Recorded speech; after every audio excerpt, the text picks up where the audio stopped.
رمضان المبارک کا آخری عشرہ اللہ کے رسول صلی اللہ علیہ وسلم نے اعتکاف کے لیے مختص کیا ہے۔ اعتکاف کا بیٹھنے والے بہت ہیں، ہزاروں لاکھوں لوگ دنیا میں جو ہے وہ اعتکاف کی حالت میں بیٹھتے ہیں، اور جو کچھ ان کو سمجھ بوجھ ہے اس کے مطابق وہ اپنے اللہ رب العالمین کی عبادات میں مصروف رہتے ہیں۔ کوئی نفل پڑھتا ہے، کوئی قرآن پڑھتا ہے، کوئی دعائیں کرتا ہے، کوئی التجائیں کرتا ہے، جو کچھ بن پاتا ہے ان سے جو ہے وہ کرتے ہیں۔ اللہ تعالیٰ سب کا قبول فرمائے۔ اس میں ایک بڑی خاص سی بات ہے، میں اس کی طرف توجہ دلاؤں گا۔ اور دیکھیے ان ایام میں تاکہ جو معتکف ہے اس کے لیے بلا ضرورت بلا مقصد ادھر ادھر جانا، گھومنا، بات کرنا، گفتگو کرنا، گپ شپ لگانا یہ ممنوع ہے ان حالات میں۔ تو کیوں ممنوع ہے؟ کیا مقصد ہے اعتکاف کا؟ آخر کیا مقصد کیا ہے؟ شریعت یا اللہ تعالیٰ ہم سے معتکف سے کیا چاہتے ہیں، کیا مانگتے ہیں کہ کیا بنے، وہ کیا کرے وہ اعتکاف کی حالت میں، کہ نتیجے کے طور پہ اس کو کیا بننا چاہیے، اس کو پھر آخر میں جب اعتکاف سے فارغ ہو تو اس پہ کون سا رنگ ہے جو اس پہ چڑھا ہوا ہونا چاہیے۔ یہ ہے اصل بات سمجھنے والے۔ جہاں تک کہ دعائیں ہیں، ذکر اذکار ہے وغیرہ وغیرہ سے اپنے گناہوں کی معافی بخشش کے جو وسائل ہیں، یا اور دین اور دنیا کی جو خیرات و برکات ہیں اس کو مانگنے کا، سمیٹنے کا، حاصل کرنے کا تعلق ہے، یہ اپنی جگہ پہ بجا ہے۔ لیکن اعتکاف کا ایک بہت بڑا مقصد اصل میں جو ہے نا وہ یہ ہے جو کبھی بھولنا نہیں چاہیے، وہ یہ ہے کہ ان ایام میں جب بندے کو بلا ضرورت ہر طرح کی دنیاوی مصروفیات مشغولیات سے اس کو الگ کیا گیا ہے، کاٹ دیا گیا ہے، اس پہ یہ چیزیں جو ہے بند کر دی گئی ہیں، تو ایک ہی دروازہ ہے، ایک ہی ذات ہے جو اس کے سامنے رکھ دی گئی ہے کہ تو نے اس سے بات کرنی ہے، اس سے مانگنا ہے، اس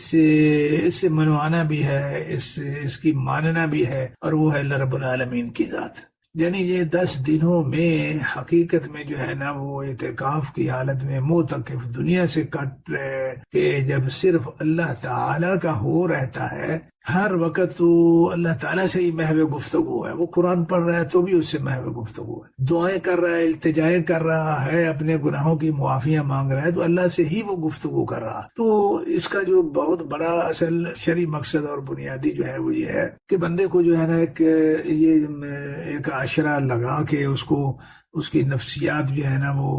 اللہ کے ساتھ جو ہے نا وہ جوڑ دی جائے، اور یہ جوڑ مسلسل اعتکاف کے بعد بھی جو ہے وہ قائم رہنا چاہیے۔ تو اس لیے بھائی جو معتکفین حضرات ہیں تو وہ اس بات پہ بہت توجہ دیں، اور اللہ تعالیٰ سے دلی تعلق، نفسیاتی، دماغی ہر لحاظ سے وہ اس کے لیے جو سب سے بہترین جو ذریعہ ہے وہ دعا ہے کہ آپ ان حالات میں اللہ سے مانگیں، اللہ سے بات کریں، اپنے گناہوں کا اعتراف کریں، مختلف انداز سے کریں، اور منت سماجت سے جو ہے وہ کریں، اللہ تعالیٰ کو اپنے لیے مانگ لیں کہ یا اللہ میں تجھے لینا چاہتا ہوں۔ تو یہ وہ جذبات ہیں دلی کے جو اعتکاف کی وجہ سے بندے کی نفسیات پہ ان کو بہت زیادہ مضبوط کرنا مقصود ہے۔ اور یہ حدیث کا ایک ٹکڑا جو ہے وہ ہمیشہ ذہن میں رکھیں۔ اللہ کے رسول صلی اللہ علیہ وسلم نے فرمایا کہ قیامت کے دن جن لوگوں کو اللہ رب العالمین سایہ نصیب فرمائیں گے، دنیا دھوپ میں جل رہی ہوگی لیکن ان کو اللہ رب العالمین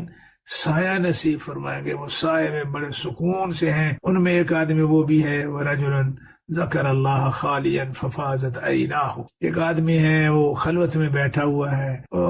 کوئی نہیں ہے درمیان میں، اور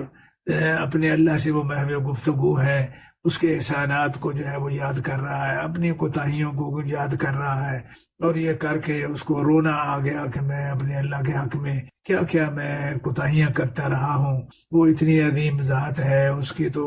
تعظیم اور تکریم کے تقاضے یہ ہیں کہ مجھے کسی نافرمانی کا سوچنا بھی نہیں چاہیے، تو میں نے تو اتنی کر ڈالی، یہ بھی گناہ میں نے کر دیا، انا للہ، یہ بھی کر دیا، میں یہ بھی کرتا رہا ہوں، مجھے یہ بھی کر رہا ہوں۔ تو اس کو اندر ایک احساس ندامت جو ہے وہ گہرا پیدا ہوتا ہے، اور